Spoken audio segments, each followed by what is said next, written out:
on this. Better believe it's recording. If it's not recording, then it never even happened. That's right.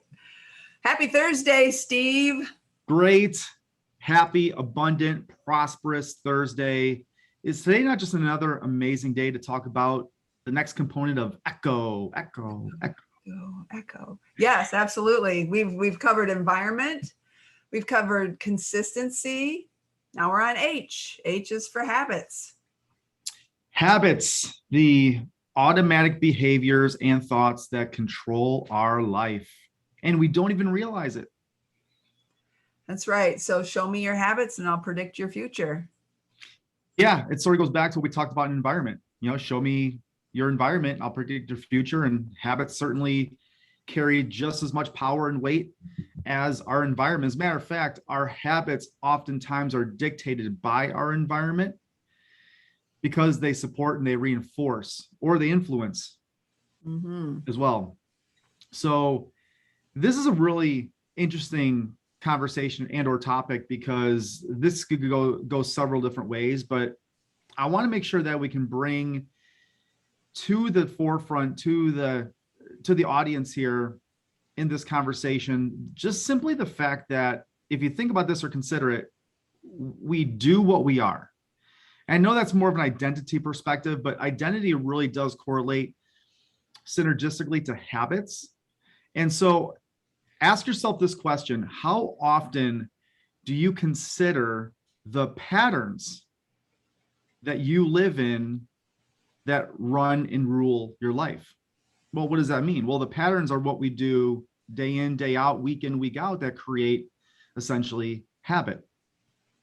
It reminds me of when you were sharing in the transformation method, we were talking about habits. And like you said, just, okay, next time you're in the shower, see if you don't do things the same way. And I'm like, yeah, I wash this arm first, then I wash this arm. And then same way with drying off, you get out, you take the towel, I do the same thing every day without even thinking about it because it's become a habit of mine. And that's just one example. Everything we do and don't do is a habit. You said that. Yep. Explain that a little bit, Steve, because that's like everything we do and don't. What do you mean by don't do? How is something I don't do a habit? Well, let me start by saying this. Research has demonstrated that up to 95% of everything that we do or think is the same thing that we had thought or did yesterday. And it's already been determined by our brain. Our brain's already decided what's going to happen before it even happens because it's already on what we call autopilot. So an example of what we don't do, well, let me give you this. Let me show you how we operate on autopilot. And it's become a habit. It becomes part of our routine. We don't even realize it. So look at your morning ritual. When you woke up this morning, what was the process? What did you do? When you woke up this morning, did you hit the snooze button or did you just wake up? Right? Yeah. Are you asking me? Or are you asking the general public? I'm asking everybody. I'm not asking you particularly, but I want people to think about their day. I want them to consider how they started their day, their routine. And it starts with how you choose to wake up. What are the thoughts that you think? What are the emotions that you live in when you wake up? And I'll tell you what, I'm sort of a gambling man. I'll venture to say that the same thoughts you had this morning waking up were the same thoughts that you had yesterday when you woke up. Were you waking up in a state of abundance or are you waking up in a state of scarcity? What are you worried about? What are you fearful of? Oh, I got this project I need to work on, or I'm trying to avoid this confrontation with somebody that I have to have a talk with. Or are you waking up and you're like, man, I'm grateful, I'm happy, I'm full of abundance. And what do you choose to create? When you woke up, you put your feet to the floor. What did you do first? Did you go to the bathroom first? Did you go drink your water first? Did you go get a cup of coffee first? And again, I'll venture to say that you didn't even think about it. There was no analytical thought to what you had what your behavior was when you woke up this morning. You just did it automatically.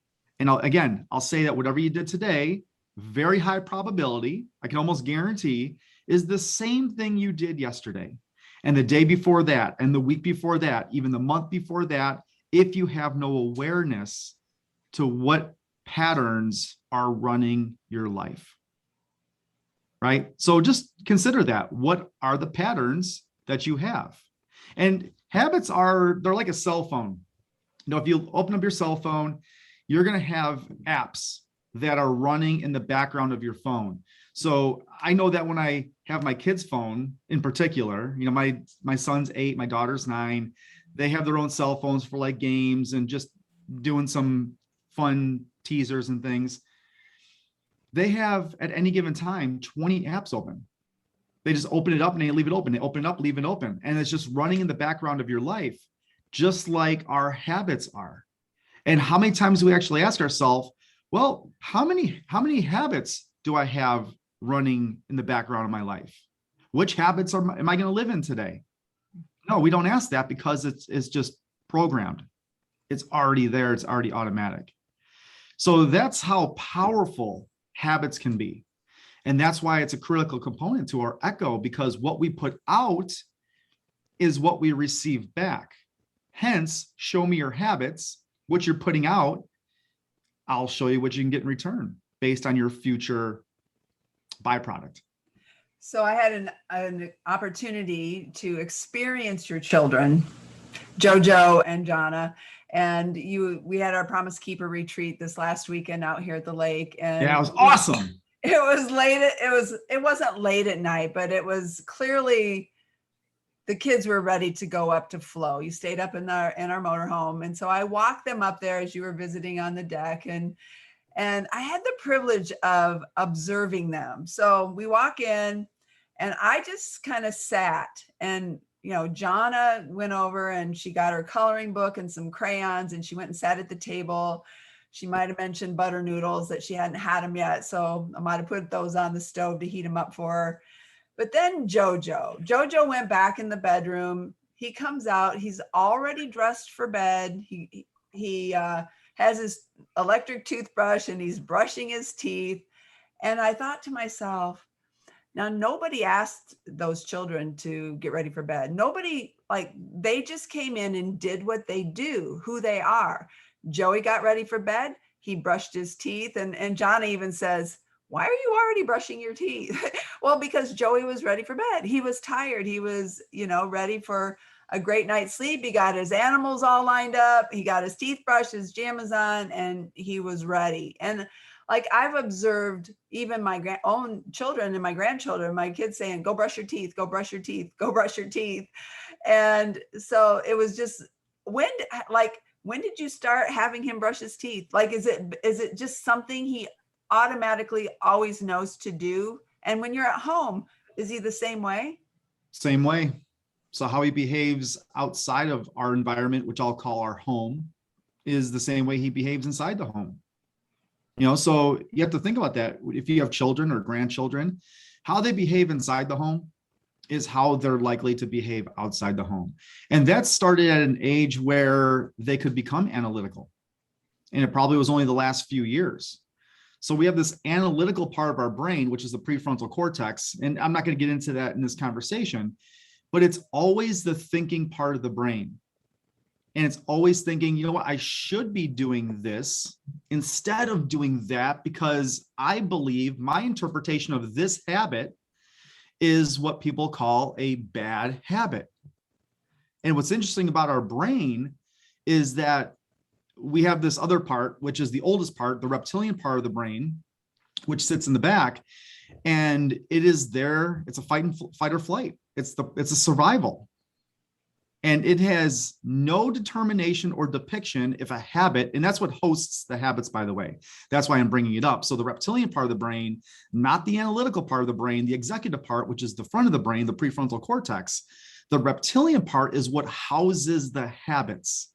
They're just embedded in there as a survival mechanism for you to rule and operate your life. So for example, let's just use the brushing your teeth. Brushing your teeth for most of us should be And for my son at 8 is a habit.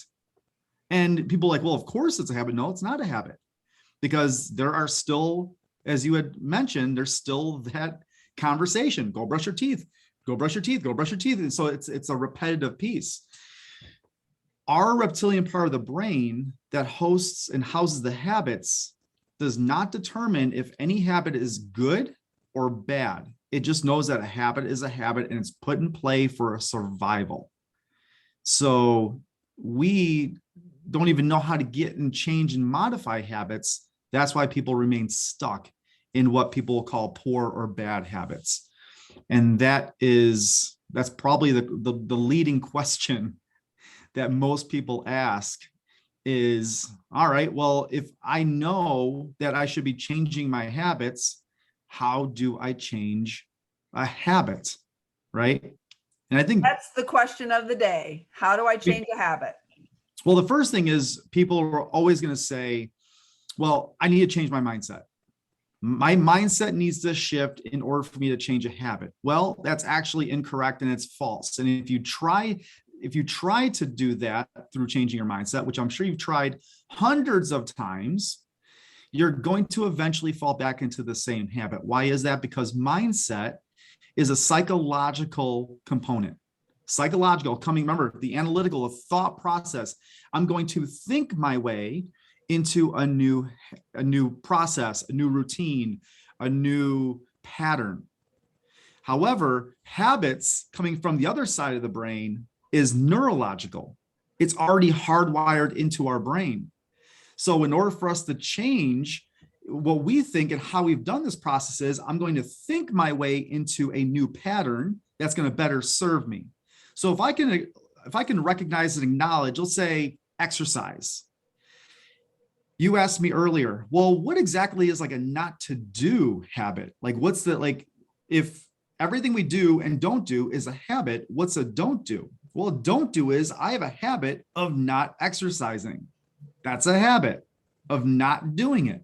And we've determined, your brain has determined that it is, quote, a bad habit because it's not serving you. It's bringing you further away from a healthier lifestyle. So what we do is we say, all right, I'm going to think my way into exercise. I'm going to change my mindset. I'm going to look for all the benefits that exercise can provide me and how I'm going to feel and how I'm going to look, all these great things that we've been taught and we're learning from these, quote, experts. And it's not wrong. I'm just trying to share with you a more efficient way that you can do it. And I won't have the time to do it here in this conversation as far as like how to change the reprogramming and the structure of it. But if the most common question is, how do you change a habit? It's not mindset. The mindset is psychological. The reptilian part is what hosts the habit, is going to be the neurological part. Mindset is very fleeting. Like if you're going to say, I'm going to will myself, I'm going to have willpower, I'm going to will myself into exercising. Willpower is very limited and it's very fleeting. Mm-hmm. Meaning, again, let's go back to a cell phone analogy. If you have your cell phone charged fully 100% in the morning, you wake up and your cell phone is fully charged.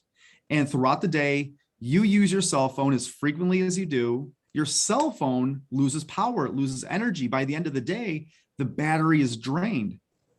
And just like your willpower is, you start your day in the morning, you're like, I'm going to do it this time. I'm going to get my exercise in. I'm going to eat nutritiously well. I'm going to eat 5 meals per day. I'm going to drink a gallon of water. And the next thing you know, the more you use your willpower, the less you have. It drains just like a battery. So at the end of the day, what happens? You have a relatively long day at work. Things didn't go your way necessarily. Life goes sideways. And you have a dead battery or a very well-drained battery. And now you're like, all right, well, I'm just going to go eat the ice cream. I'm just going to, I'll go exercise tomorrow. So that's where we oftentimes get trapped, is that it's not willpower. It's going to be us working on putting attention or moving our attention and diverting it from whatever it is that we are trying to change or modify. So when you say that, and we talk about, power promises, it's the small things. We've talked about that every week. It's the small things. It's not changing, turning, a complete 180.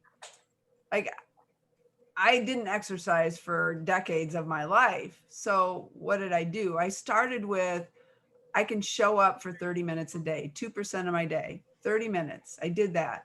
And week after week after week, it became a little easier, a little, like, it doesn't get easier, you get stronger. I got stronger.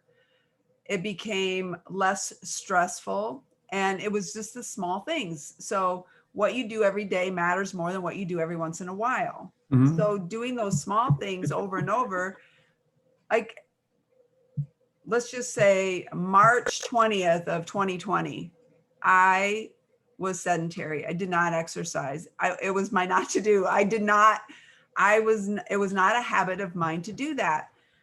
Today, on July 29th, 2021, for 469 days or Wow. whatever, I have done something every day.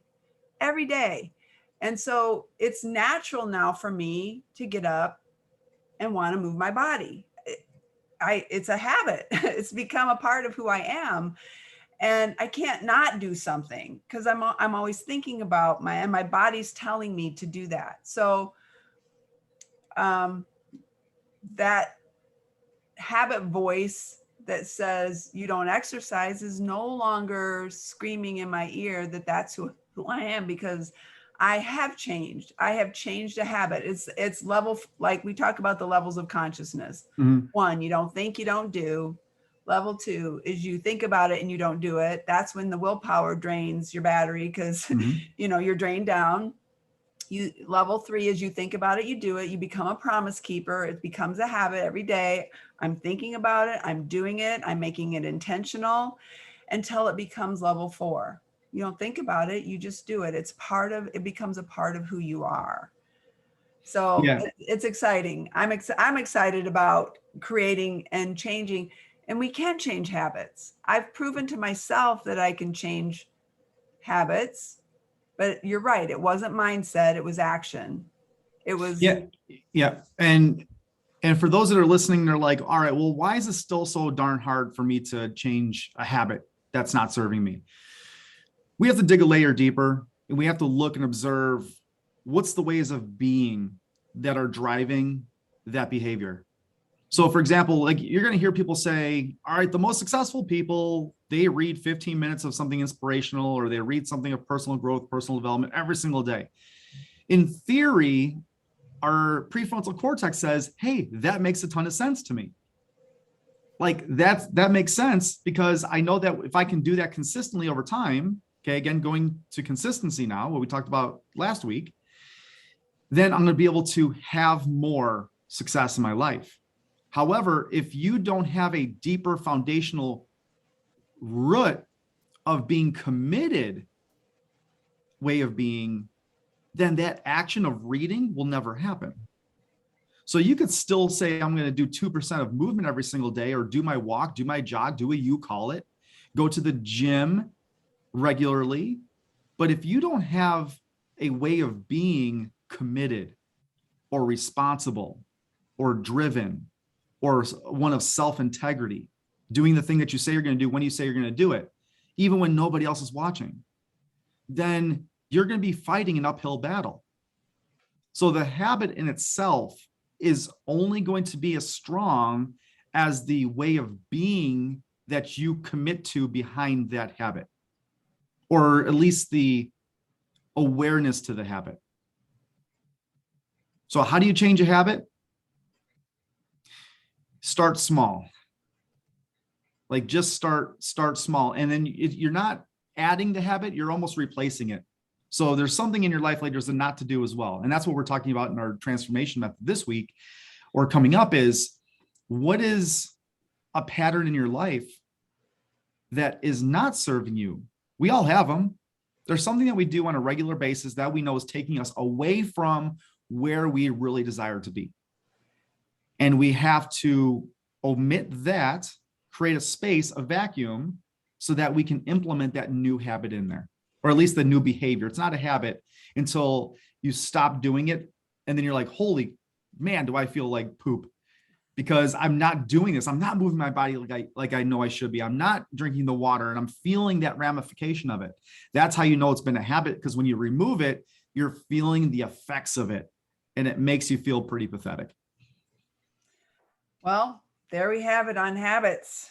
Coming up to our time, 22 minutes. Next week, we're going to be talking about ownership. Ownership in environment, consistency, habits, what you've just listened to today, and ownership. And think about that transition, Steve, when we own the responsibility of who we desire to become in this one valuable life we live, then we have results. We own the results, both good and bad. And it kind of goes with our identity, right? Look in the mirror. Who are you? Who are you being? Mm-hmm. What is your environment? And taking ownership of either making a change or staying the same. It's up to you. So I'm excited to talk next week about ownership. Yeah, me too as well. And, we do what we are. So remember that. Take something away from this conversation and live in it. So next week, ownership. Gayle, I appreciate your time and attention today. And for those that are watching, any questions, please drop them below. We'll be sure to answer those for you, and perhaps even create a podcast around one of your personalized questions to us. So if you're ready to go, Gayle, what do you say? Let's go. Let's grow. And we're out. Let's go.